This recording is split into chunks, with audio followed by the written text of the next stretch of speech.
Hi guys, Jamie here from JB Motion. In today's video, we're going to be making this. So what we have here is some real video footage of a simple kitchen stool, and what we're going to be doing is compositing this glass container emerging from it. We're going to look at how we create the trapdoor look, so you can see that it emerges from that trapdoor. We're going to cover all of that, and then we're going to create the glass container, and we're going to get all of our shapes flying around it. So let's get started on this, guys. Here we go. Okay guys, so this is the footage that we're going to be using for this compositing tutorial, and as usual I'll put this in the description below. You guys can download it there. So let's first of all bring this into After Effects and drag it down to this little composition icon and release. So we got a 12-second bit of footage here. So the first thing we're going to do is we're going to render this out as an image sequence. So as usual, we're going to need that image sequence to get our background or our backplate set up in our Redshift camera. So let's go to Composition and add to render queue. And then we can just set this up, set it to PNG sequence, and let's save this to a place. So you can see I've already done this. I already have this saved out as an image sequence. So let's go and create a folder, and I'm going to just call this movie sequence. And yeah, that's fine. Stool footage is fine. And let's render this out. So that's going to render that out as an image sequence. We're going to be able to use that in Cinema 4D for the background for our camera. While that's rendering, I just want to mention that I am going to be using these shapes for this tutorial. Now, if you haven't seen my tutorial on how you can go about making these shapes, or you can, if you don't have shapes of your own, then you can just follow along with this tutorial using some primitive objects like sphere, cone, platonic, stuff like that. But if you do want to make these shapes and follow along exactly, then I'm going to put the link to the tutorial up in the top of the screen there, either the right or the left, so you can follow that tutorial if you want to make these shapes. It won't take long, about 25 minutes to make each one of these, to make all of these, I should say. So yeah, so I'm just going to close that down and we can have a look at how this is getting on. So this is less than halfway done, so I'm going to pause the video and we'll pop back in once that's done. Okay, so that's finished rendering out as an image sequence, so we can go back into our stool footage composition now, and we're going to track the camera. Let's go to Animation and Track Camera. So again, it's going to take a bit of time. You'll see it's initializing up here. If you don't have this panel, you can go to Window and you can bring up the Effects and Presets window, and that'll pop it up. You can just drag it over as well. So I'll pause the video again and we'll pop back in again once that's done. Okay, so that's finished and it's tracked the camera for us. So if we scrub along, you see all our track points. If we actually scrub further along, we get more of them. So we might just work from here. And let's just click and drag a bunch, we'll get these green ones as well, a bunch of these track points, getting in as many green ones as we can. And then let's right click and go to create, where is it, set, ground plane and origin. So that's going to be our world center in Cinema 4D once we eventually bring this into it. And then we can right click again, create solid and camera. So now we have our solid. If we can watch that back, and that's all good to go. So if we select our composition here, hit Control K, and just take note of the frame rate, because we have to make sure that is going to be the same when we set this up in Cinema. Cinema's default is 30 frames a second anyway, so we don't even need to worry about that. Okay. Cool. So let's do a file, save as, and let's save this out to the place that we have. So we'll call this stool compositing. I'm just going to call it stool comp to save time, and click on save. So let's export this now to a file that we can bring in Cinema 4D using the Maxon exporter. So this usually takes a bit of time to kick in. So just give it a second to load up. Okay, just click on OK there. Don't worry about that. And we can call this stool comp C cinema. and save that. Cool. So now we can jump into Cinema. I'm just going to close down this media encoder. We don't need that. And we jump into Cinema now and we can open up the file. Let's see if we just find it here.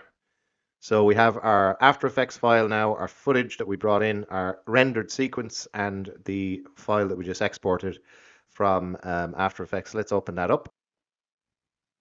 And now you can see we have our tracked camera and our track solid as well.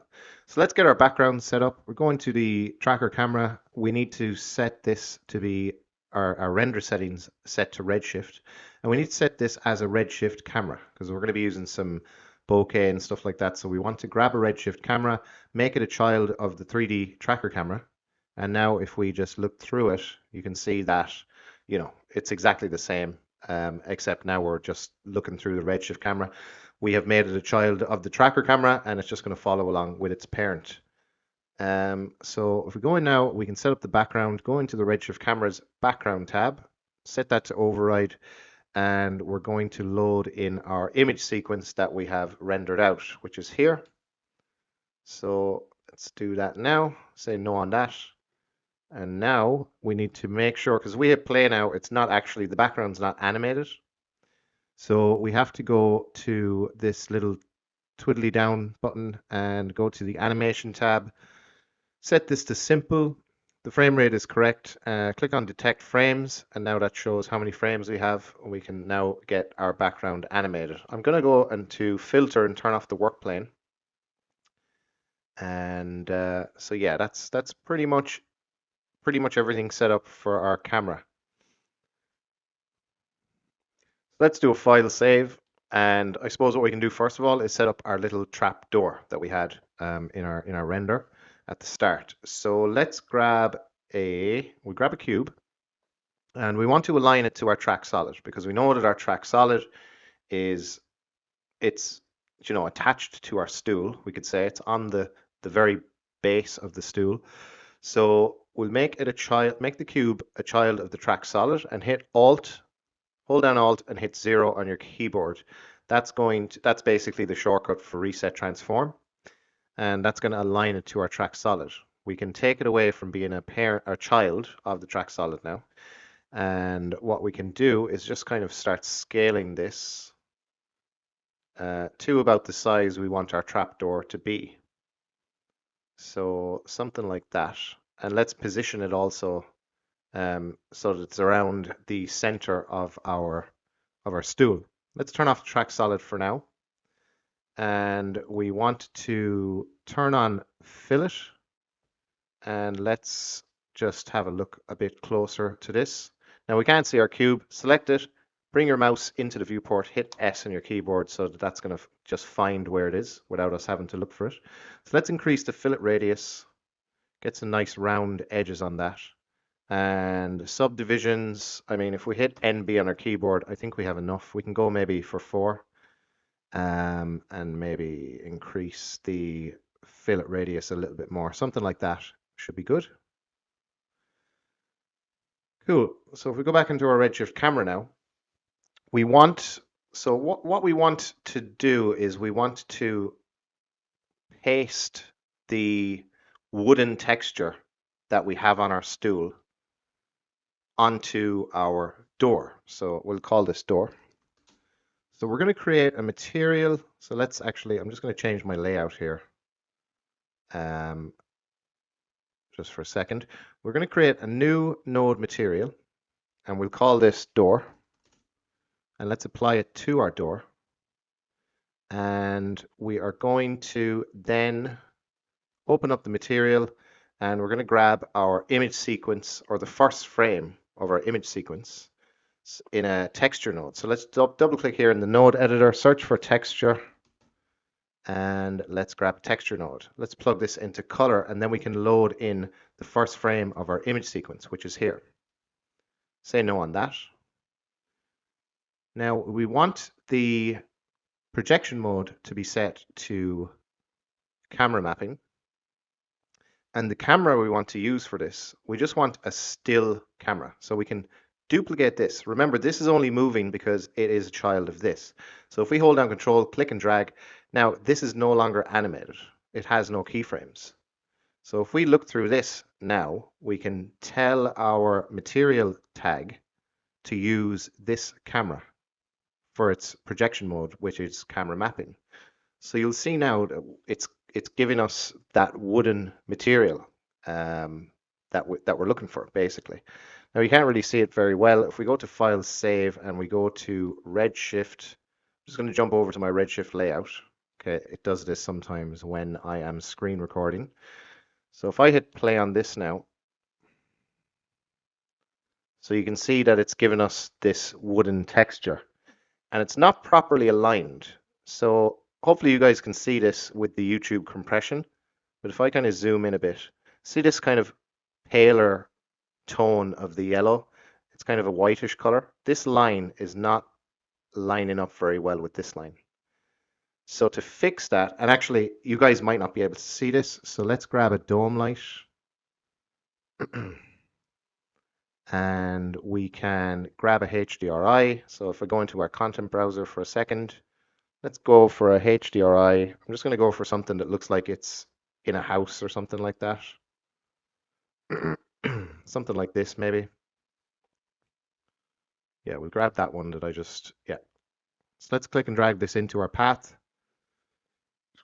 And if you guys don't have access to any of this stuff in the content browser, just find, go to HDRI Heaven or Polyhaven. You can get a bunch of HDRIs for free. So now we have that. We can increase the intensity, maybe bring it down actually. We're just trying to get the color as close as possible to the stool as we can for the time being. Maybe bring down the exposure a bit. Undo that. Yeah. So something like that. Hopefully you guys can see more clearly now what I'm trying to illustrate. The fact that this wooden grain isn't really lined up with this one, but it should be. So to fix that, we're going to go into our material tag, and we're already in camera mapping projection mode. We just need to set this to a higher value. So let's just bring this up. And now you can see that we just adjusted the film aspect basically. Now you can see that all these grains, these wood grains, are kind of lining up a lot better with our original stool, you could say. So that's looking pretty okay. Just going to set this back to 100%. Okay, so as our trapdoor needs to open, if we just test this, so if we, I'm zooming in again, but anyway, if we move this back, we'll say, the wooden grain isn't actually stuck to the door, and we want it to be. We want this wooden grain to just be stuck to the door so that when the door opens, it appears that, you know, the wooden grain material is going with it. So to do that, we just need to make the door cube editable. Click on it, hit C on your keyboard, and now we can go to our material tag, I think it is, and we can generate UVW coordinates. Now, hopefully, if we move this, yeah, so now you can see that the material is actually stuck to the door. Let's turn off the dome light. I think it was actually easier to see with that dome light turned off. So if we just go like this, you'll see that that wooden grain is now stuck to the door. Cool. So I'm going to put this back to 100% again.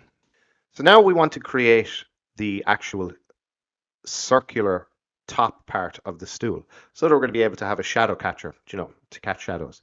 So let's grab a disk, and we have it. Again, we're going to align it to our track solid. We know that the track solid is attached to the very top of our stool where you put your butt. So we can align it to that.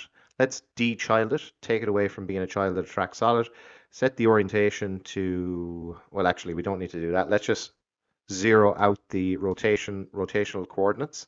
So this disk now is in the exact same Y position as our track solid because we already reset the transform. We made it a child of it. We hit Alt 0, and that basically aligned it to the track solid. So now we can turn off the track solid again, and we can just start scaling up our disk. So let's just click and drag and scale that up. Hit E on your keyboard so we can position this more in the center. And let's start scaling it up again. So we're going to try and just get this nice and positioned so it basically takes over the top part of our stool. Let's increase the rotation segments as well so it's nice and smooth on the edges. And let's keep positioning this. I'm going to do a file save. And let's just reposition this, scale it up again. I'm hitting T on my keyboard to switch to the scale tool. You can hit space to switch back to the previously selected tool, which is pretty handy. And scale it up a little bit more, position it again. Something like that. Doesn't have to be perfect. Might scale it down a bit and kind of reposition again.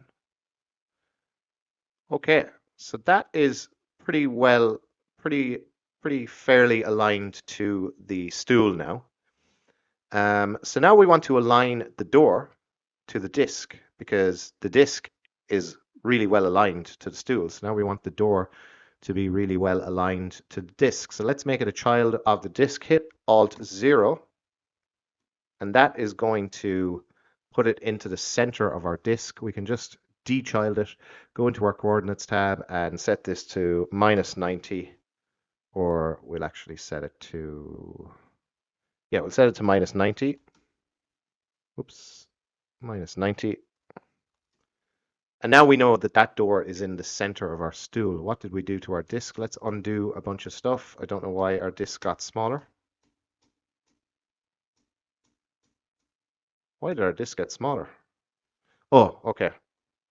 Don't undo anything. I think I deselected the camera somehow. So yeah, I think I was in this camera and I should have been in this camera. So that's fine. So now we have our door and it is centered in our disk. Now cut a hole in this disk so that our door, once it's opened, so if we open the door right now, that's not the door. If we open the door, we want to have a hole here, right? So let's duplicate this door, hold down Control, click and drag, and let's make it, well, let's put it beside our disk. Let's grab a bool and we're going to put the disk into the bool. And we're going to put the door copy, which we're going to call cut hole, into the bool also. Let's reorder this. So now we should have, if I turn off the visibility of our door, now we have an actual hole. And we might want to make it slightly bigger because we want the hole to just be, the cut hole just to be a little bit bigger than the door so the door can actually fit into it. So let's grab our scale tool there and just scale that up ever so slightly. Bring back our door and there you have it. So now if we move our door out of the way, you can see that we have a nice hole there. But you can still see our stool. So we don't actually have a hole. We just have a hole in a disc, which isn't really much of a hole at all. So we need to create a hole. So we're going to duplicate this. Let's see. We won't duplicate the door because it is no longer editable. So we're going to grab a primitive cube, make it a child of the door, hit Alt 0 to center align it to the door, dechild it. Let's grab our cube now and just start scaling this up. We'll jump into our top view for this. And we can, again, let's do a file save just to be on the save side. And let's just scale this cube up. So something like that. So this is going to be our actual hole. So we want to align it to the hole that we just cut out using that bool. And let's push it down. And before we push it all the way down, let's delete the top face of this. So let's grab our cube, which is going to be our hole. And we're going to hit C on our keyboard to make it editable. Keep saving. And we're going to go into polygon mode. Let's grab our direct selection tool, select the top face there and delete it. And let's bring this hole, let's bring this down.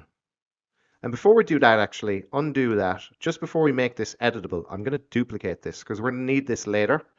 This is going to be our container, our glass container, where all of our bits are going to be floating around in. So I'm just going to keep that there for later and bring it up to the top because we're going to need that later.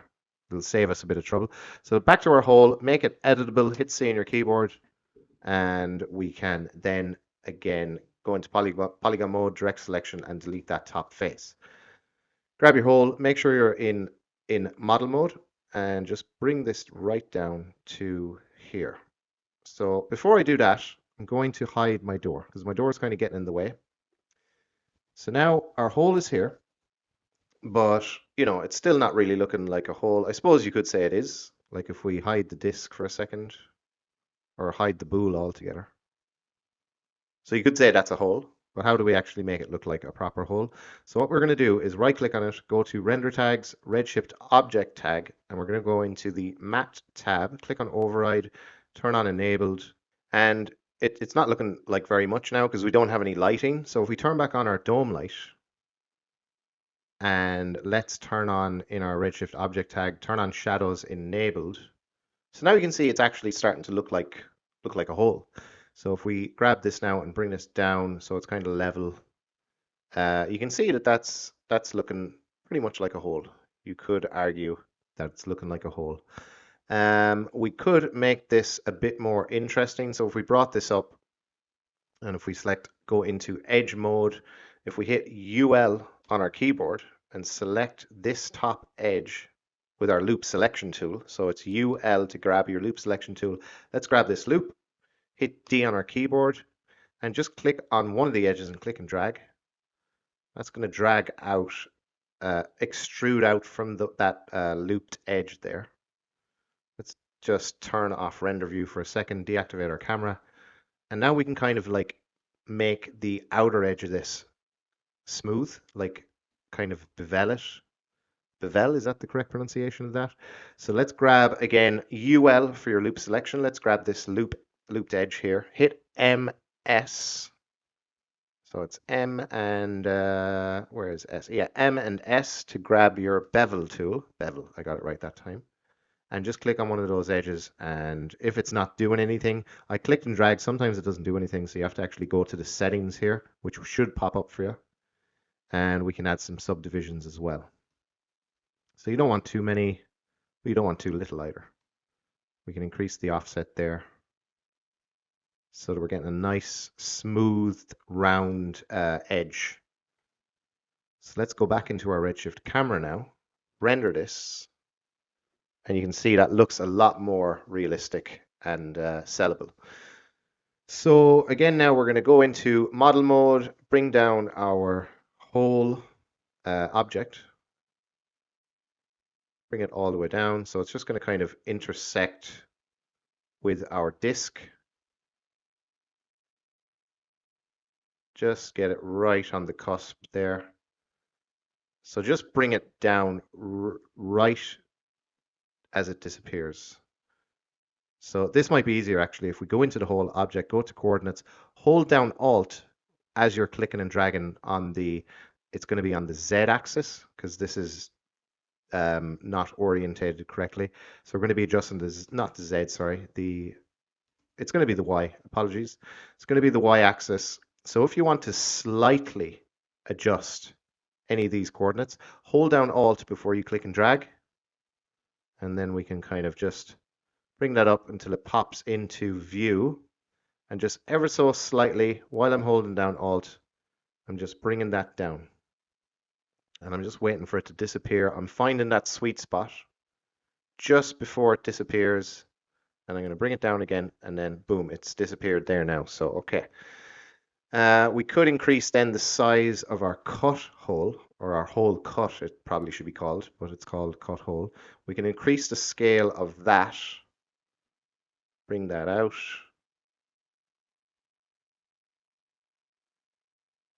To round about there. And if we reintroduce our door now,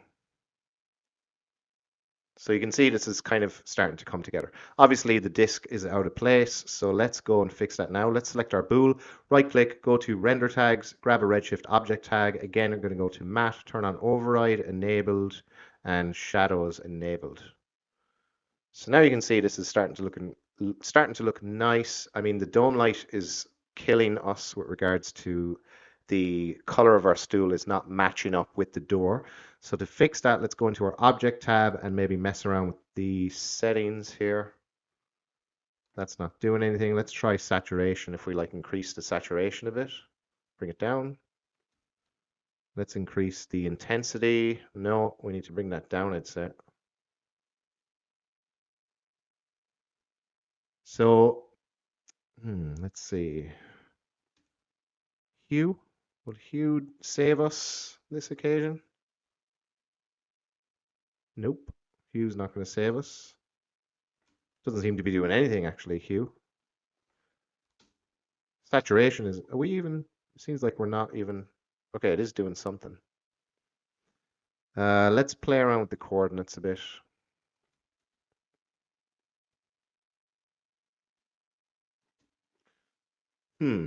So we're making adjustments, but we don't seem to be getting much feedback here.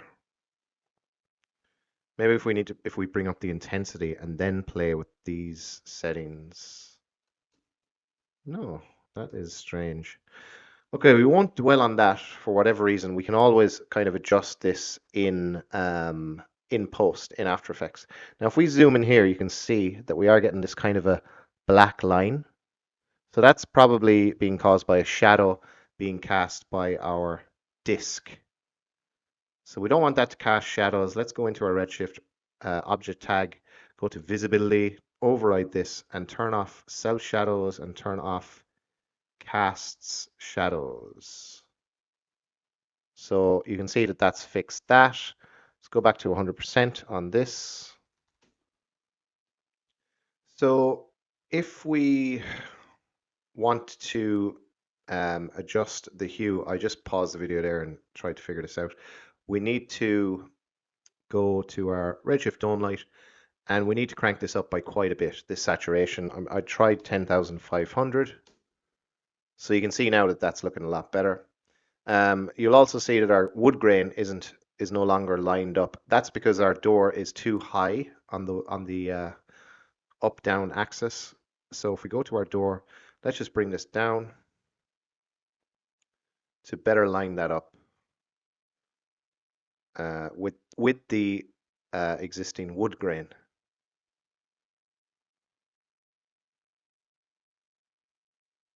Okay, so now we have our door, and you can see now if we pull this back, we actually get that cool opening door effect. So we don't want to go too far. So that's what we're looking for, that kind of cool door opens effect, and it looks pretty good. Okay. So let's undo the movement to our door, hit Control Z so that we can get that back to its original position. And we want to freeze transform. So if we select our door, go to coordinates, freeze transform, and freeze all. So now if we move this any which way, we can always hit Alt 0 and it'll jump back to the original position. So I suppose we can set up our simulation next. So let's just stop this from rendering, do a file, save. And I'm going to be using the shapes that I mentioned at the start of this tutorial. I have them here. So these shapes here. Again, if you don't have them, just use primitive objects, or you can watch the tutorial where I go through how you can make your own shapes. So I'm going to grab all of these shapes and I'm going to hit Control C, go into my stool compositing scene and Control V. So let's just bring these up and rotate them around so we can see them. Bring them around to 90 degrees. I'm holding down Shift to rotate in increments of 5 degrees or 10, I'm not quite sure. And we can scale all of these up as well to about there. Let's turn off our lines, NA on your keyboard. And there we have it. So let's see, we don't need this plane effector. That was from setting up the shapes. and measure builds, we don't need that either. So we have all of these shapes. So let's select all of these. Well, actually, you don't need to select all of them. Do a quick file save. Let's just grab a cloner and pop these into it, or as a child of the cloner. So now if we move the cloner up a bit, so you can see that these two kind of cubes with holes cut in them are bigger than everything else. So let's just find that for a second. Turn off your cloner, find the shape, and it's volume measure 3. I have it. So you can see the scale is wrong. All the other scales are set to 1. Well, this one isn't, but most of them at least are set to around 1, 1, and 1. And then we can scale this down separately so that it matches close enough to the scale of everything else. Turn back on our cloner. So now we can have everything more or less the same size. Let's go into our top view and position this. And let's just spread these out a bit. Go into your cloner, go into the object tab, and let's just kind of just space these out a bit better. Oops. And we can set the clones to random. And we can start just increasing the numbers. We can also set this to render instance as well, so that it reduces our calculation time. Let's just start bringing the numbers up here. We don't want to go outside of this little cube here that we've set up for ourselves. So something like that. That might be too much. Go back down and we'll go with that. And we can increase the count along the Y as well. Bring up the spacing so that we're not intersecting. We don't want to intersect. So yeah, that's fine. Bring it up a bit more. Let's just jump into our default camera so we can actually have a closer look at this. I don't think anything is intersecting, so that's fine. We'll go for another one. So that should be enough. So 5 along the Y, 4 on the X, and 3 on the Z. Jump back into our correct camera, which is this one. This one, let's just rename it to Camera Mapper. Remember, we're just using this to apply our texture to our door. And now we want to grab a simulation, right click, go to simulation tags, grab a rigid body tag, and let's just, before we hit play, do a file save, and let's hit play and see what we get. So they're all falling pretty slowly. We want them to fall faster than that. So let's go into our project settings, hit Control D, into our project settings, go to the simulation tab and go to scene. Let's set the time scale, set it a bit higher. We'll try 5. See if that actually, if they fall any faster. So that might be a bit too fast. We'll try what we initially said. Maybe a bit too fast as well. Remember, this is 30 frames per second. So for them to go from there to there in a second, I suppose that's pretty close to real life. We'll try 2.7 and that should be fine. Okay. So we want these to fall into a container. Now remember, we already created one. We created this, which is pretty much the same size, more or less, as our hole, which is fine, which is actually perfect. So we have this container. Let's drag this up. This is going to be what's containing all of our cloned objects. And we want this to be kind of just inside the hole. And we don't want it to be too tall, because we would like for some clones to kind of pop out of this as well, which would look cooler, I suppose. Didn't mean to move that. So let's try this height and see how we get on. Select your container, hit C on your keyboard. Actually, don't do that yet. Hit NB to see how many segments we have. This is going to be a collider object, so the more segments, the better. It's going to make for a more accurate simulation if you have more segments. So let's grab this and bring up these segments like that.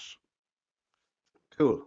Might even go even higher, 25 or 25 by 25 by 25. Now we can make it editable. Hit C on your keyboard with it selected, and we're going to go into our top view and select all of the top faces because we want to delete those. So let's grab the lasso selection.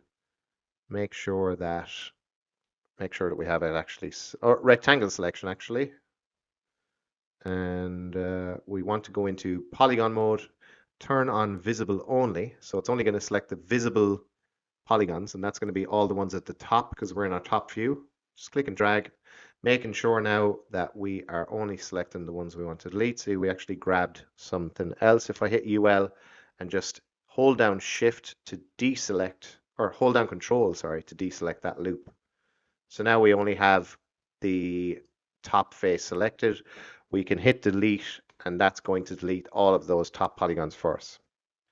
So now with our top face deleted, and I don't know, do not ask me what all these colors are. I have no idea. Cinema 4D be tripping, yo.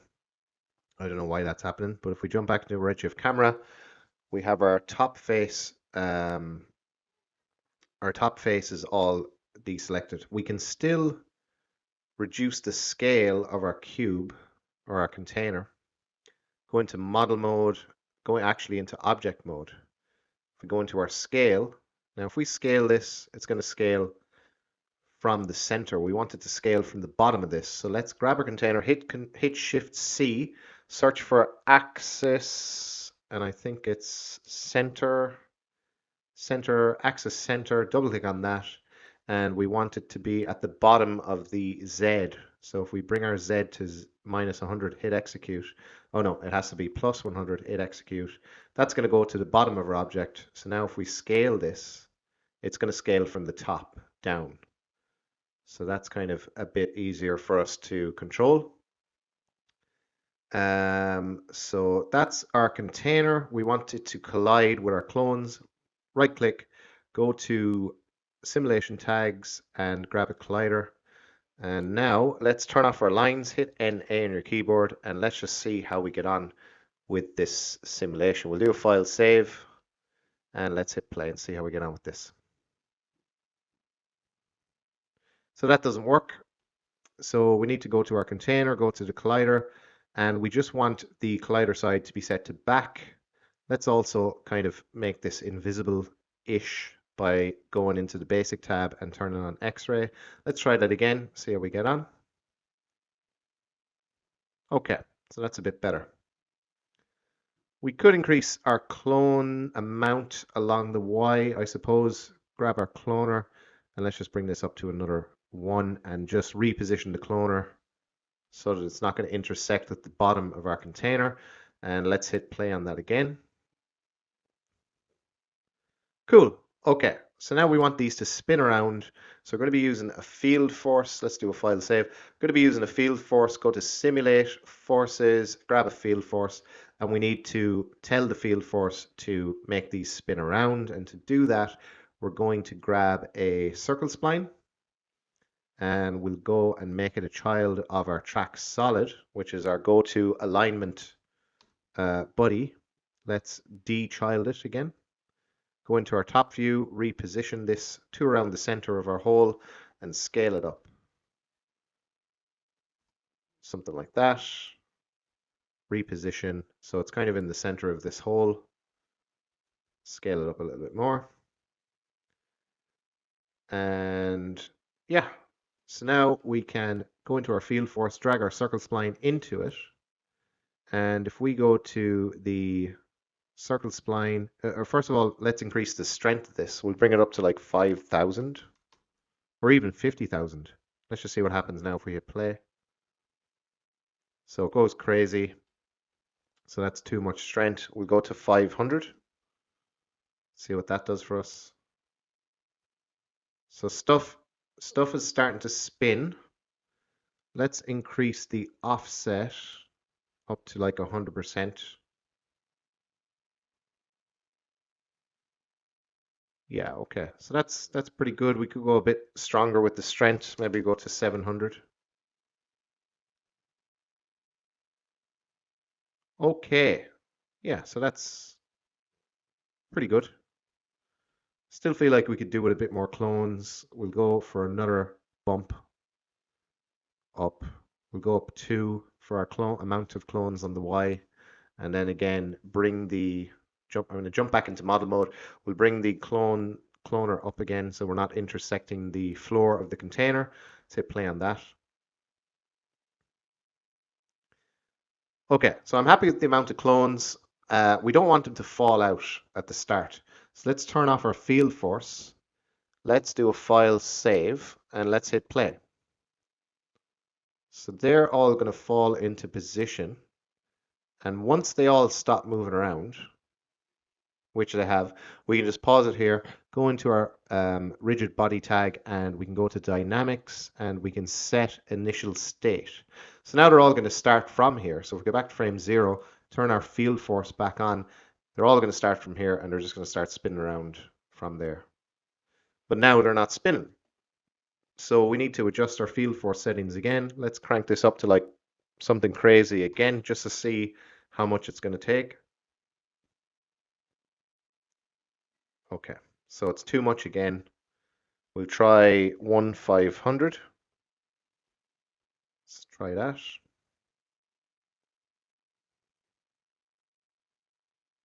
Yeah, okay, so that's looking pretty good. We got some parts flying out of the container, which is good. We're not really getting any weirdness, so we don't really need to adjust the simulation settings. So that's looking pretty good, actually. I sound surprised because I am. Usually it takes a bit more. Like I'd imagine if I hit Control D, sometimes, most of the time, you have to go into the simulation settings and increase the collision passes. But it doesn't seem to be necessary in this case. Maybe because we have loads of segments on our container, that could be it. Let's just watch it again, just to make sure we're not getting any weirdness. No. Okay. Take it as a win. Take it as a win. Okay, cool. So that is our simulation. Yeah, so that's pretty cool. I like the way there's some of them are flying out, but not too many. We might have to collide or turn this into a collider as well, because some of them are going to be bouncing off the stool. Go to our disk, or maybe our bool actually. Right click, go to simulation and collider. And let's try that now, just see if we can get the objects just bouncing off of that and coming down. Hopefully now one of them pop. Yeah, that bounced off there. That one's gonna bounce and jump away there as well. Okay, that's fine. Cool. So we want to cache this as well. So let's do a file save. So we're going to cache the simulation, not only because it makes our playback faster in a viewport, but also because we want to animate the position of this. Because remember, the door is going to open, and the container and the container and the cloned objects are going to rise up out of it. So let's do that now. Let's go to the rigid body tag. Go to, where are we? Cache. Oh, actually, before we do this, I actually forgot one thing that we should have done before we set our initial state in our rigid body. It might not make a difference, but we'll see. We have to basically add a bit of thickness to our container, just so it's more realistic. So we're going to grab our container, let's go into polygon mode, select all, hit D on your keyboard, and make sure that create caps is turned on. And we're going to extrude this ever so slightly the other way. Not that way, but this way. Ever so slightly, with a very thin wall. So we have access to these kind of top polygons here as well.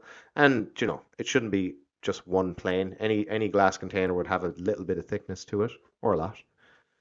So hopefully now that hasn't messed up our simulation too much. Let's see. Let's hit play. So it has. You can see that now. So we're going to have to go back, and we're going to have to reset our initial state, clear that, and let's play it again. We need to turn off our simulation. or our field force, I should say. So we should have extruded this at the start, obviously, but we live and learn. We live and learn. So wait for everything to stop moving around, and it has. Hit pause, and we can now set initial state on that. Turn back on our field force, and let's go back to the beginning. See how we get on. So we're still getting some sticking going on. So, okay, that's probably why the simulation was working out so well for us, because we only had the one face, the one set of faces to deal with, and it wasn't extruded. So let's hit Control D, go to Project Settings, and we are going to have to increase the collision passes. We'll go up to 6. See how we get on with that. So now you can see nothing's really getting stuck, and we're getting a much better result in our sim. Hopefully our pieces are still going to fly out like they did before and bounce off the stool. Yeah, they are. Okay, so that's pretty good. Okay, nice save on that one. Cool. So now that that's fixed, we can again try to cache our sim. I'm just going to play it back before we do that. Go into our default camera and just analyze everything, make sure we don't have any, like we do have some objects kind of stuck to the ground, but I wouldn't worry too much about that. They're still being knocked around, so that's fine.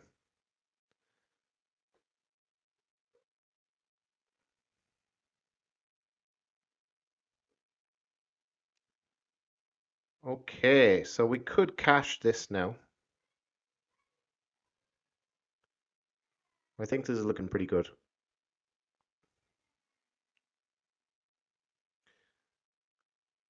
That's going to bounce. Yeah, okay, I'm happy with that. I'm happy with the simulation.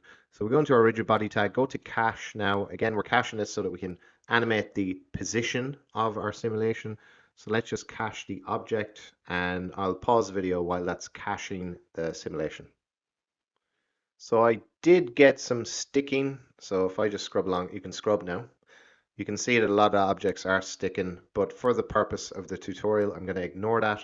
You guys, if you don't like it, you could jump into your project settings, Control D, go into the simulation tab, and maybe try increasing the collision passes a bit to reduce that sticking. But I'm just going to go with this for now. So back into our Redshift camera, and we want to now animate the position of the container and the cloner. But first of all, we need to actually animate the door as well. Let's go into model mode, go into move tool, turn on our door. Door turned on. Oh, that's actually turned it off. And we're going to bring the cloner. We're going to make the cloner and the container. We're going to put those into a group, hit Alt G. So now we have those in a null. We can call this simulation. And now we can animate this up and down. It doesn't matter. Wherever we put it, the simulation is going to be the same. So undo that. Let's grab a keyframe at frame 0. Or no, not at frame 0. We want this to appear at around frame 50, we'll say, maybe 55. So we'll add a keyframe on the Y. That's going to be where it's going to come up to. And then we go back to frame 0 and bring it down to where it's going to be at the start, which is going to be below the door. So about there. And then we're going to add another keyframe. So that's going to come up. Actually, the door has to open first. So we're going to select, click and drag along the timeline, select those keyframes.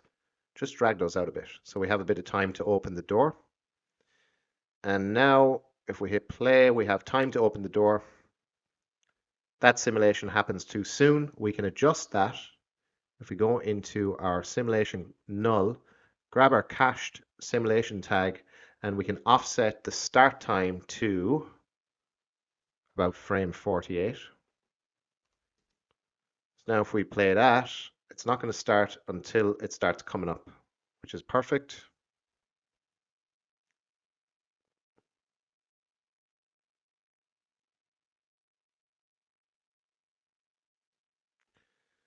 So now we're going to grab our door and we're going to animate this. So we want this to open up and be fully open by the time this starts coming up, this container. So around frame 47, this is going to be fully opened. So let's go to frame 0, set a keyframe on the Y. In my case, it might be different for you guys, depending on the orientation. Set a keyframe on the Y, go to frame 47, and we will bring this back along the Y to about there. We'll say we want it slightly visible and add a keyframe on that. So let's have a look at that. Opens up, container comes out, and they start spinning around. So the door animation, I want to kind of make it slowly come to a stop. So let's bring up our dope sheet, find the door position animation, hit the tab key on your keyboard, and let's grab this last keyframe and hold down Control before you click, then click and drag. If you're not holding down Control, that's going to go up and down. You don't want to hold down Control, click and drag, that won't be able to go up and down. So now that's going to be a nice smoothed out kind of it's going to ease out basically, which you'll know from After Effects and all that good stuff. Now they are moving very fast in my opinion. I don't want to go back and have to uncache and recache, but I probably would, if I had the time, go into my project settings in the simulation tab. I might, if I had the time, bring this time scale down to maybe 2. But we don't have time for that, so I'm not going to do that now. And that's pretty much it. So if we render this now and see what we're getting. So you can see the render that we're getting now. So next we can grab a glass material from a content browser. Just going to search for glass materials, and I want the thin, this one here. Let's grab that and apply it to our container. Okay, so this is not good. I'm assuming if we deselect our camera, we're getting some strangeness here. I don't know why that's happening. So I'm assuming there's something wrong with this HDRI. Let's grab a different one. Let's grab let's just grab an outside one, kind of inside outside one. See if that fixes it. Still not. Maybe if we reset the saturation. That does fix it. So that could be what was causing it, the saturation being so high. Is that going to affect our door? No, it doesn't really too much. We can bring up the intensity a bit on this one. That actually works out a lot better. So we'll call that a happy accident. Okay, so HDRIs make a huge difference, obviously. So the one I had selected wasn't really working out. I was trying to compensate by cranking up the saturation to ridiculous amounts, but it was killing everything else. So now we have something we can work with. So we have our glass container. I want also to add a floor to the glass container. Let's grab a plane. We'll call it container floor. Ignore the spelling now. I'm just going to ignore that. Put it as a child as the container, or as a child of the container. And let's position this. Let's switch this to Redshift camera mode. Now we can grab our container floor and put this where we want it to be. We'll actually make it a child of the, well, it already is. Hit Alt 0 so we can zero out the coordinates relative to the container and change the orientation. So that's what it was. This is what we set it to. Let's bring it down. Or no, no need to bring it down actually, sorry. Apologies. Let's just scale that up. Go into our top view, scale it up so it's going to match around the size of our container floor and bring it up a little bit. And we'll grab a new node material. White will do. Change that to white. And we'll apply it to the container floor, or the container floor. We need to bring it down along the Y, or along this axis anyway. It's a bit bright. I'm going to bring it down to a kind of a grayer color. Something like that. Okay. So now we want to kind of randomize the colors of our clones. So let's do that now. Let's stop rendering for a second. So let's create a new node material, and we can call this random colors. Let's apply this to the cloner, and we can make sure you're in your render view there so you can see what's going on. So we need to open this material up, and we need to grab a color user data node, and let's plug that into the standard node there. So we're getting some coloring now, but it's not random. So let's go to select your cloner. We're going to grab a random field, and we're going to go into parameters. We don't want to affect the position, but we're going to be going to color mode and selecting effector color. So still no random colors yet. We need to go into our random effector and go into fields, and we need to grab a random field. And let's just call this random color just to stay organized. And in the random field, go to color remap, and we're going to set this to gradient. So now we can grab a gradient node or a ramp node in our material, in our node editor. Just search for ramp, and let's grab that, and we can plug this into the input and the output here to color. And now we can just simply load in a preset. So I'll just pick one at random. And if I just refresh this now, so we need to actually make sure that we select the color user data and grab the MoGraph color preset. So let's do a refresh on that again. And now you can see that we're getting the colors that we just selected in our preset that we used. So we can play around with this. Like I'm not really a fan of the solid black. I might go for like maybe a green on that. And then for the white, maybe if I just open this up, maybe a kind of a bluish color. Something like that. You can play around with the colors anyway. So one thing you probably noticed is that we're not seeing the stool behind our glass. So let's just do a file save.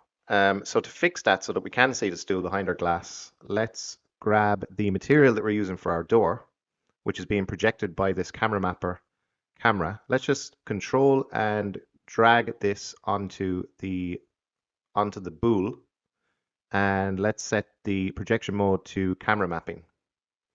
So now we're getting the stool there behind our glass, so that's looking pretty good.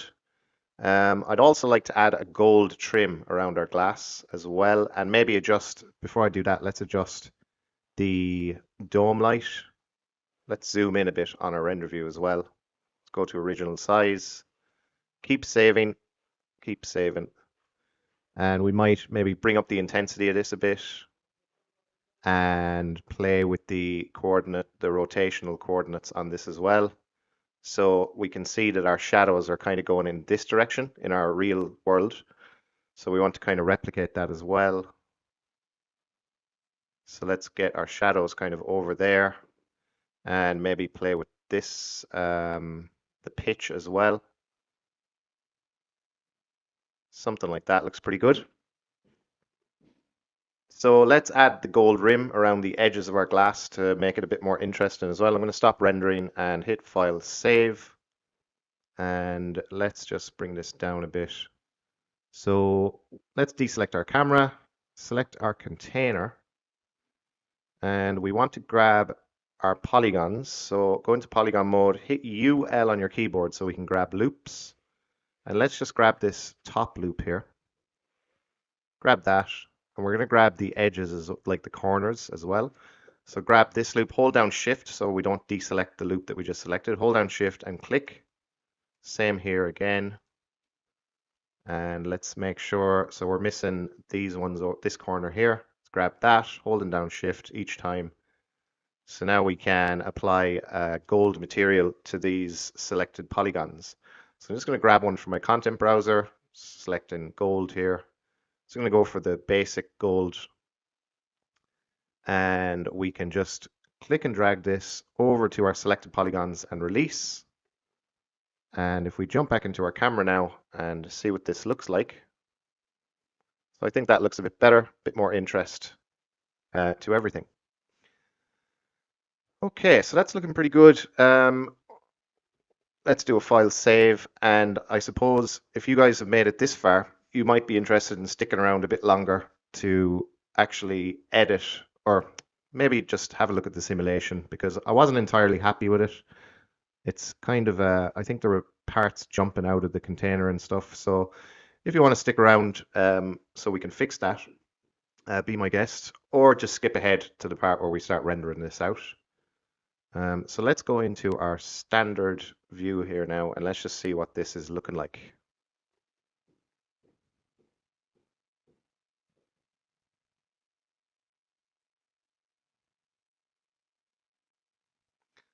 So some parts are kind of getting stuck in the corner. See that one there, right there. So if I go back here, you can see something's jumping actually out of the container.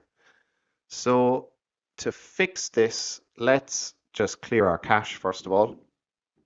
So let's grab our cache tag and clear object, or just clear the scene cache. I'm going to hide the door for now. And I want to reset the dynamics initial state. So clear that.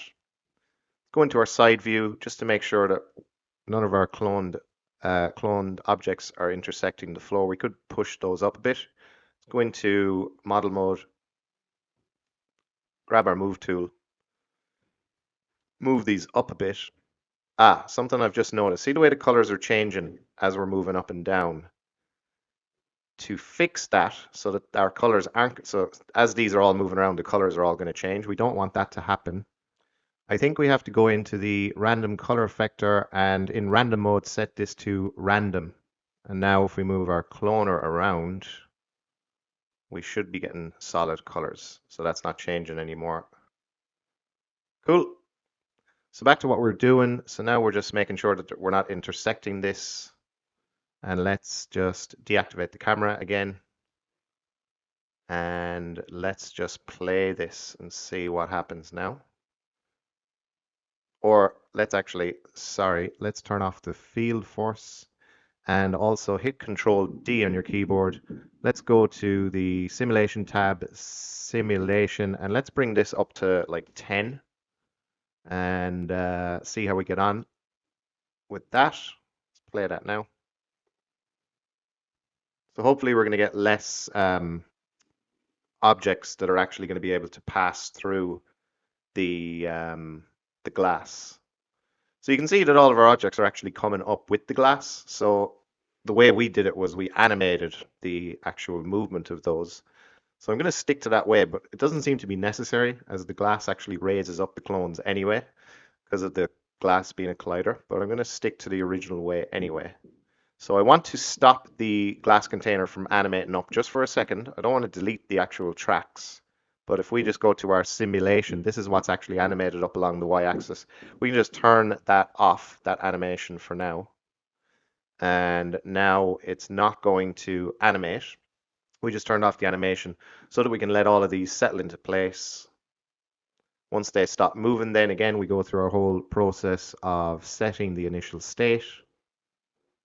And now we can turn back on our field force, go back to the beginning, and let's have a look at that. Okay, and again, we want to offset the reason we cached it is so that we could actually offset the start time of this animation. So we'll just have a quick look at it, see how we're getting on with it. So hopefully we're not going to get anything passing through anymore after increasing our collision passes. Doesn't seem to be anything jumping out. Not that we'd see it anyway, because the disk is in the way. But anyway, we'll just go with this and hope for the best.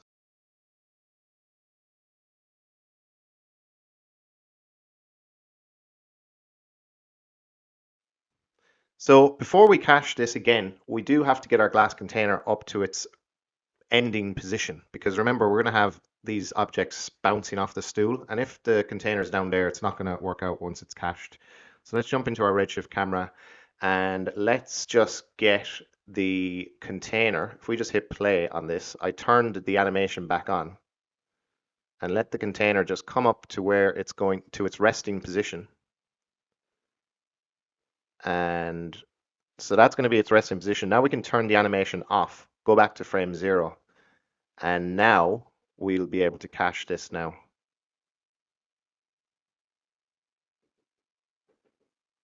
And I'm just making sure again that, like, nothing's flying out. Couldn't really tell if stuff is flying out from the actual glass or if it's flying out from the top. We'll watch it in this view and see.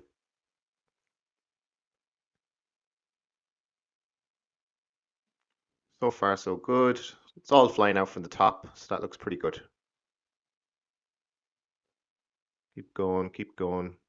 It's all looking good. Nothing's flying out. When is this going to end? It's a long one. Okay, so that's pretty good. I don't think anything flew out there. So now we can cache the simulation. So go into cache and let's cache the object. I'm going to pause the video while that's caching and we'll pop back in once that's done. Okay, so that's cached now. So hopefully now if we turn this off, our animation kicks back in and our cloners are going to go down. We can offset the start time of this cached simulation.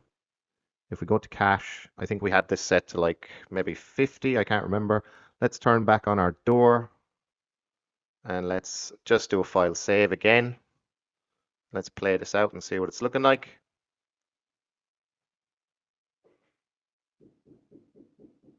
So those clones, they are moving very fast. I think we can actually slow this down a bit, possibly. Now, if this was an alembic, we definitely could. We can convert object cache to alembic, and then we will have control over the speed of this. So let's just try that. We might as well. We've come this far. So let's convert the object cache to alembic. We can save this to an ABC folder, ABC, and call it sim. And I'll pause the video once that's saving out as an alembic. Now I'll pause the video here for a second.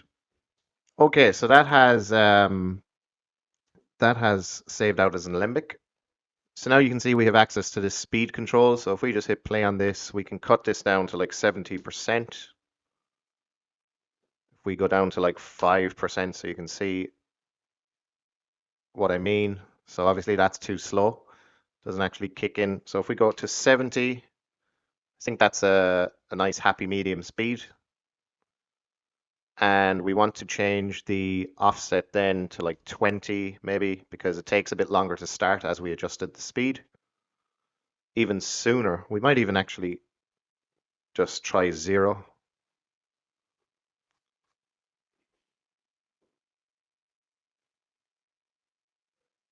So I think that's a bit better with regards to speed. Yeah, okay. So that's pretty much it, guys. We'll do a file save again, and we'll just have a look at some random frames in our render view, just to make sure everything's looking okay. So it's actually looking pretty good. Just go to original size. Could we bring up the intensity of our dome light just a bit?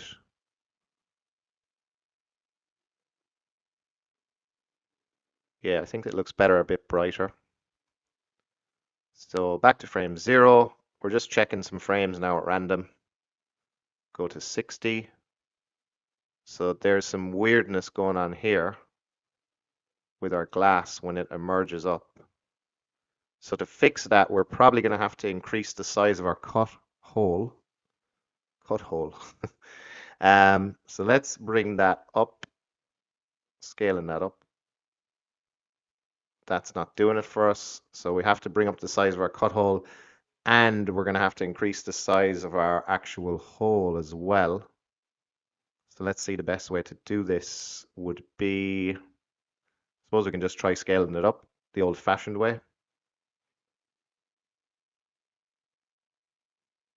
Yeah, I think we might have to do it like that. So that looks a bit better. The glass isn't intersecting it then. That looks way better. And then we need to bring down our cut hole down then just to intersect the stool surface.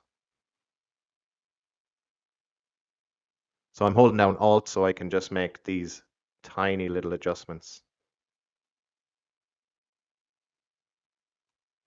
And I think that's good. Another thing I'm noticing as well, see, that's why we have to check all the frames before we actually render this out. You probably notice it is, we don't have that wooden material on our hole, actual hole. So let's grab this material, click and hold down Control, click and drag to apply it. So now we're getting the wooden material in our hole. The door seems to be intersecting. If we go into our top view, the door is actually intersecting the glass.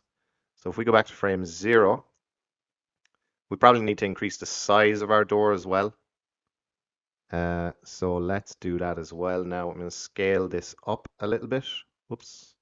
Let's grab our door, scale it up just a little bit. And we might need to bring our container down a bit as well because our container is actually visible. So let's go and grab our container, or our simulation, I suppose it would be.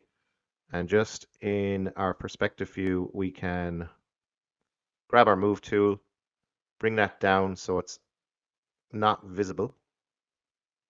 And then we can add a keyframe there. So let's just make sure that that's working out okay in our animation. That's fine. So back to frame 60 again. The door needs to be pushed back a bit, and it also needs to scale up as well even more. So I'm going to scale this door up even more. Jump into this view. I'm going to go to object mode, and I'm going to grab my scale tool. I'm just going to scale it kind of this way. Actually, no, I'm going to scale it overall.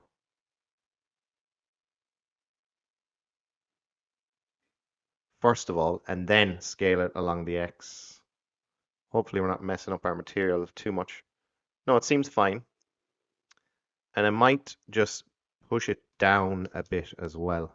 So in our coordinates tab, push it down a little bit further. Something like that. And now that should be good. If we play this now, door comes out. And let's see if it's intersecting our glass. Well, it probably is, but is it actually noticeable? Yes, it is. So we are going to have to push that door back even further. Kind of like having it sticking out, but we'll make sure that we're on the correct frame. Just open up the dope sheet, and we are. So we'll grab our door, grab our move tool, and just pull this back even more to about there. So it's no longer intersecting, and then we can set that keyframe.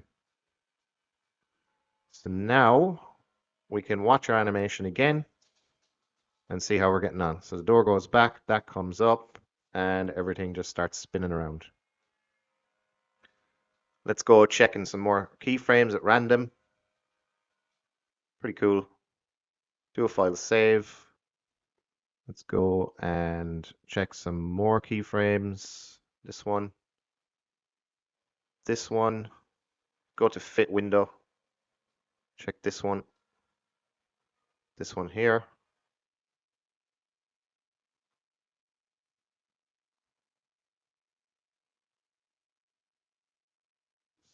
So,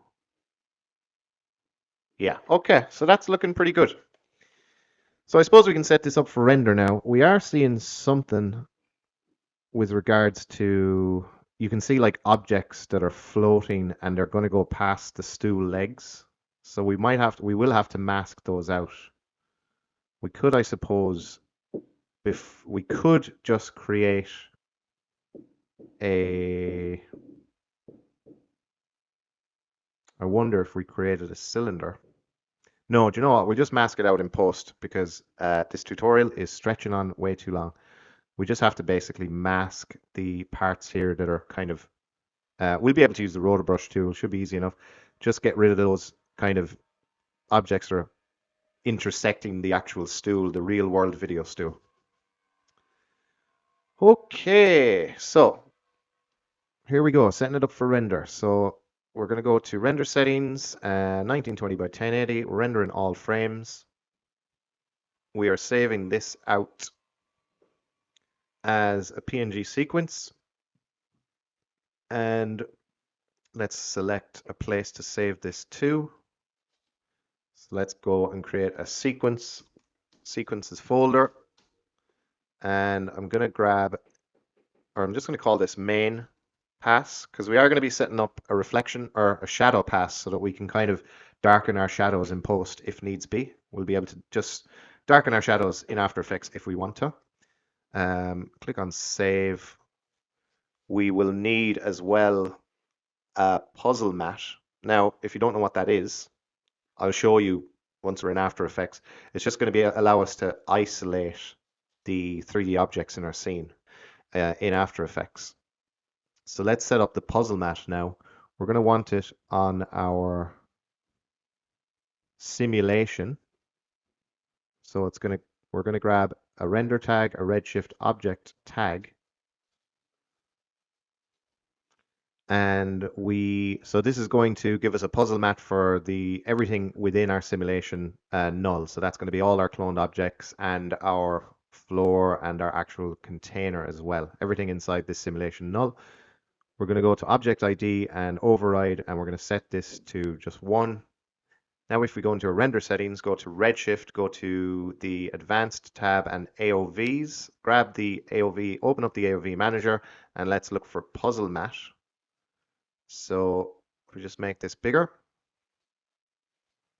So we're using Object ID for this puzzle mat for all of these objects. So we need to set that here, set the mode to Object ID, and we can just, it doesn't matter what color you pick, but just make sure we have one of these set to 1. That's the puzzle mat AOV, and we also said we want shadows, so PQRS shadows. So we're going to grab the shadows AOV as well, and that's going to give us our shadow pass as well. So that's the AOV manager set up. Back to our save settings, and we are going to be saving the AOVs. So let's turn this on. We're going to save these out as a PNG, as PNGs, and we can put these into our sequences folder as well. Just create another folder, AOVs, and we'll call these stool AOVs. Save that out. Motion blur, we need to turn that on. And okay, so this tutorial has just gotten longer again, guys, because there's something else that I actually forgot to do. So when we track our camera in After Effects, it's very easy to do and it's handy, but it often gives us errors, and these errors are in the camera's keyframes. So if we open up the dope sheet here, and I'll show you what I mean. If we just undock this, let's make this bigger. We'll do another file save. So if we go to our 3D tracker camera and just hit tab, so it's going to show us the curves. Now if let's just go to position X, that looks fine. Everything looks in line, kind of a thing. Position Y the same, position Z. Now if we go into rotation, that's okay. But look at this. There's just this crazy jump in the rotation at 1 frame. Now if you render this out with motion blur turned on, you won't even notice it. But with motion blur turned on, it's going to be a big problem. It's going to ruin the render basically for that 1 frame. So what we need to do, simple fix, is we just need to select all the keyframes that went crazy and just click and drag, hold down shift so that it's going to go straight down, and just kind of line it up so that it's back in line with the previous keyframes. Click and drag, keep zooming in, and click and drag just to even that out. And that's pretty much how you fix it. Now, I always get the issue with After Effects when I'm tracking the camera with these the weirdness in the keyframes. And also, if we go to the rotation on the Z, do we have anything that there's nothing really weird going on there. So if we look at all of our curves now, everything else looks pretty good with regards to the position. Apologies now, guys, if you can hear banging in the background. There's some stuff being done to the house at the moment. So, okay. Yeah, okay. So that's that. Done. So let's do a file save. So we have motion blur turned on, and we have to turn on now bokeh. So go into your Redshift camera, go to Object, turn on bokeh to give us some nice depth of field. We want the background objects to be blurred. Just like in our real world video, you can see that this background chair is actually blurred and everything in the center of our shot is in focus. So let's turn on bokeh on our camera, and we want to grab a null. So this is going to be our focus point. We're going to tell the camera to just focus on this object. Drag it in there, go into our top view, and let's position this null right in the center of our scene so that everything's going to be focused right on all of our objects in the center. And let's kind of bring it down a bit as well. So now if we look at our camera, you can see that wherever we move this focus point, we move it over here, look at our camera, that's where it's going to focus. So now that we have our focus point set up, we can have a look at this again. Let's just find a point at which the objects fly off into the background. So right about here, if we hit play now on this, so you can see this is completely in focus. If we go into our camera settings, turn this down to like 1.2 or even lower, like 0.2. So if we zoom in now, go to original size, you can see that these objects are a little bit blurred. So if I crank that really far down, we'll go to like 0.1. You can see those are a little bit blurred. If I turn off the bokeh, it's not really that noticeable, to be honest. Unless you like go something 0.09, if you do something crazy. Now we're getting a bit more noticeable depth of field. Turn this off, turn it on.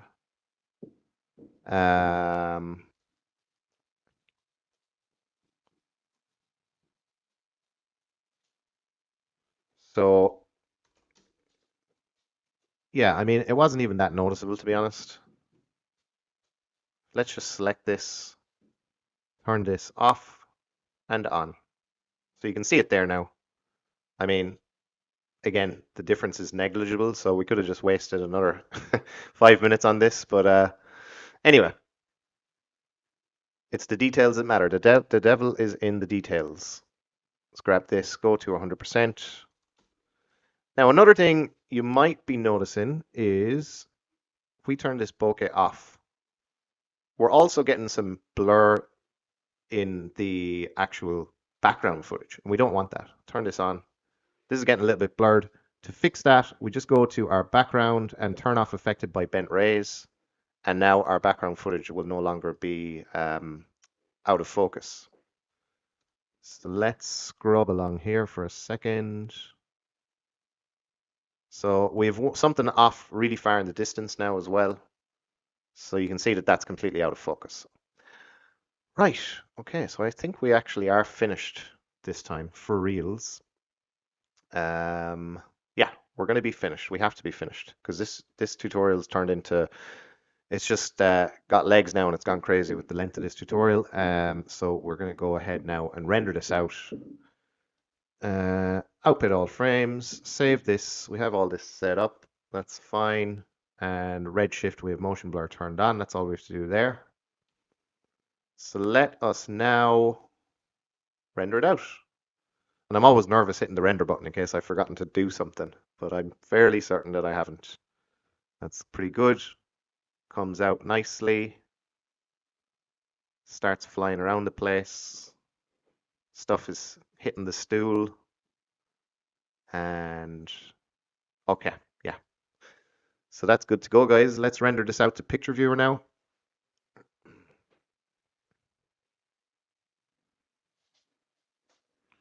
And as this is rendering out, I can show you a few bits as well.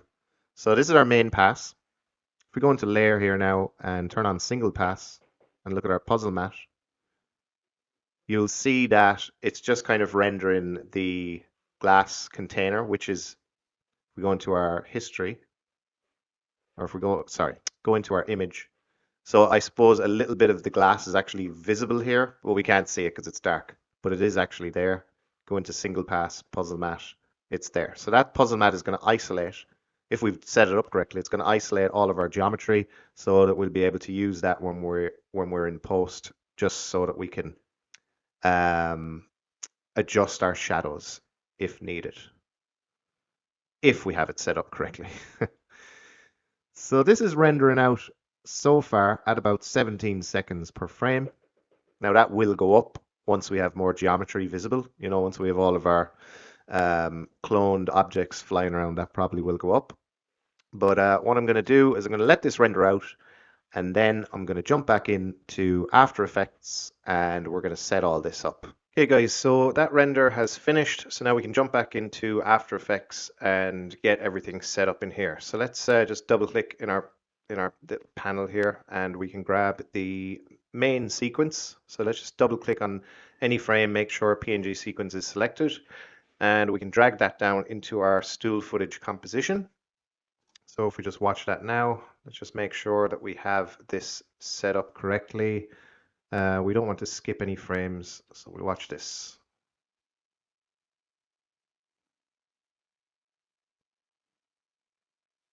So rendered out pretty well. All in all, it looks quite good.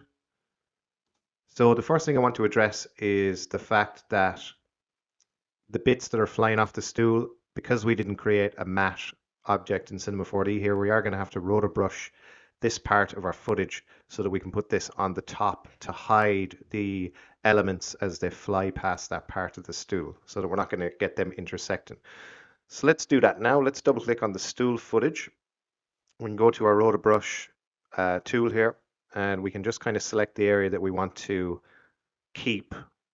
I'm going to undo that because I messed up the first stroke. So just kind of select the area that we want to keep. Doesn't have to be perfect. And then if we hold down Alt, we can deselect any areas that we don't want. So something like that. And let's add a bit more here. So we don't want that much, obviously.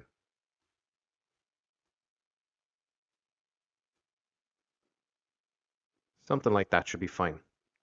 So now what we want to do is just kind of play this. Just select your timeline indicator and hit the space bar. Now that should start kind of calculating each frame. And if we see this pink line jump to where it's not supposed to be, we're going to get some jumping on the edges. There's nothing really we can do about that. But if we see any like dramatic jumps away from the part we're trying to isolate, we can just pause and refine. But I don't think we will see anything like that. The rotor brush tool's pretty good nowadays with the latest update. So I'll pause the video here and we'll jump back in once this gets to the end. So that got to the very end there. You can see everything is kind of loaded in into cache. So again, we are getting a lot of flailing and jumping around here, but we shouldn't notice it once we kind of adjust the colors of our main pass to kind of match up with the part of the footage that we've isolated here. So we can stop that from playing. I just clicked and dragged this timeline indicator, and we're going to cache and lock the rotor brush. Basically click this freeze button, and that's going to freeze all of the frames so that that will be stored. And then we can jump out of this view here, and we'll have this footage with just this isolated part at the end. So we'll pause again and let that do its business. Okay, so that has finished freezing. So if we wanted to do any updates, we have to unfreeze to do any updates, but we don't. So we can just close down this view here, close that down, jump back into our composition stool footage. And now if we just select this, isolate the layer, you can see what we have. It's a bit rough around the edges, but we'll just see how we get on. So now we want to bring this up to the top. So you can see that we have that now at the top. And now if we scrub along and find the part where the objects jump out, that's going to now go underneath the stool as opposed to cutting through it.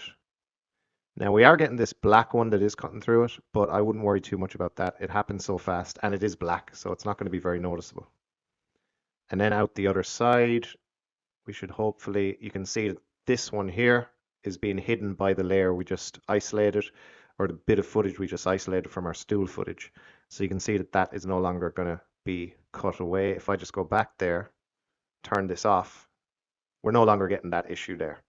But we are getting the issue of this looking completely different from our actual main pass. So what we can do, go into our main pass, grab a Lumetri, or go into our effects and grab a Lumetri. Let's grab one there. Make sure your main pass is selected. You can just double click, or you can click and drag it onto the layer. I'm just going to double click. And now let's try and kind of adjust the colors so this looks more natural. This stool footage looks a bit more natural on top of our main pass. Let's go into our basic correction. We can start playing with the temperature of this. Let's play around with the tint. So I don't want to do anything to the tint. Let's bring the exposure up as well. So you can see that that's really starting to blend now. We don't want to go too crazy on the exposure either. So if we turn this Lumetri effect off and on, you can see that that's made a huge difference already. And maybe let's try contrast, add a bit of contrast. Maybe just a little bit of contrast, maybe like 20. So off and on, and that is looking nice and blended. Now if we watch that back again. So we might just scrub to speed this up.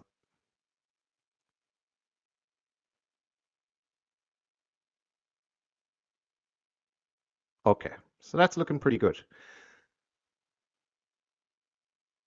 What we could do now is, let me just see what the highlights are doing. No, I like the highlights the way they are. The whites. Okay, I'm going to leave everything else as is. You guys can mess around with the settings here if you like. So now we want to kind of grab our shadows. So we rendered out a shadow pass. We want to be able to increase, I suppose, the visibility of the shadows. We want to make it darker here. We can't really see. Now you guys might say the shadows are fine, so you might not even want to follow along with this. But as we rendered out the AOVs, we might as well see how we can use them to improve the visibility of our shadows. Let's double click here again so we can import in our AOVs. So we're going to grab our shadows first of all.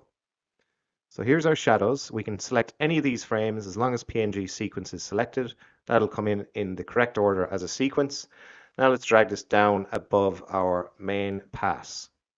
Now we want to set the blending mode to subtract. So now you can see that we're getting shadows here and they're a lot darker. We don't want them to be that dark. We can adjust that using our transparency or opacity. Just select the layer, hit T on your keyboard, and we can reduce that down. I'm just going to leave that at 100% for now, because you can see we're getting shadows on our actual dynamic simulation on our objects. We don't want that. We want to kind of reduce that because that's really taken away from how nice this is looking, I suppose. So to isolate these from we don't want the shadows to be affecting these, so that's what we're going to be using our puzzle mat for. Let's double click here again. Let's select, this is our puzzle mat. We can select any frame, making sure PNG sequence is selected. Just double click on any frame and that'll come in as a sequence. So now we can bring this down to just above our shadow pass. And we want our shadow pass to use this puzzle mat as a track mat. But before we do that, we're just going to select our puzzle mat and search for set mat, because we want to set the mat to be green. We use the green channel, so we need to do that first. So making sure that the puzzle mat layer is selected, double click on set mat, and we can make sure that the correct layer is selected, and we want to use the green channel. So that gets rid of all the black part. Now we just have this green part here. So if we scrub, you can see that all the elements flying off are affected or have that puzzle mat applied over them. So to make our shadows just be visible here and not in the area where our puzzle mat is, we can set the track mat here to, on our puzzle mat layer, set the track mat here to be stool AOV's puzzle mat. And now we want to click on we want to set this to Luma mat and invert the mat. So now you can see that our shadows are just on our stool. If we turn off our shadow layer, we are getting some shadows on the actual objects, but it's not half as bad as when if we set this back to normal, or if we turn this back, if we, hang on, let's see. If we set this back to no mat, you can see there that we're getting a lot darker areas, which just didn't look nice before we set this up correctly. So now with all that done, we can adjust our shadows. So this is at 0%. This is what we started with just from our main pass render. So now we can just kind of bring that up a bit to really kind of darken those shadows being cast on our stool. And I think that overall looks better. So I'm just going to load this into cache so we can watch everything back. I'll pause the video while that green bar is loading up. So that's all loaded into cache now. I can watch this back. What I did do while that was loading into cache, I just felt like our main pass was a little bit too much, too overexposed. So I brought this down from in the Lumetri color, I brought it down from 1 to 0.7. And also you'll notice that I actually ended our sequence here because we are getting some intersection here where the footage that we created here are isolated here. If I turn that off and on, you'll see what I mean. That's kind of causing some issues for us. So we would have to actually mask this area kind of just so that didn't cut that part. So again, it didn't all work out perfectly. Probably in hindsight, it would have been a lot quicker and easier and more efficient to actually, instead of creating that matte disc that we created, to actually kind of create an actual cylinder so that we get this extruded part, or just extrude the disc. But we live and learn, and that's how we go with this stuff.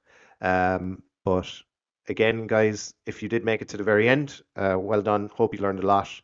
If you haven't yet subscribed, you might consider doing so. It really helps out with the channel, and it allows me to continue on with making these videos. So thanks again for watching, guys, and we'll see you in the next video.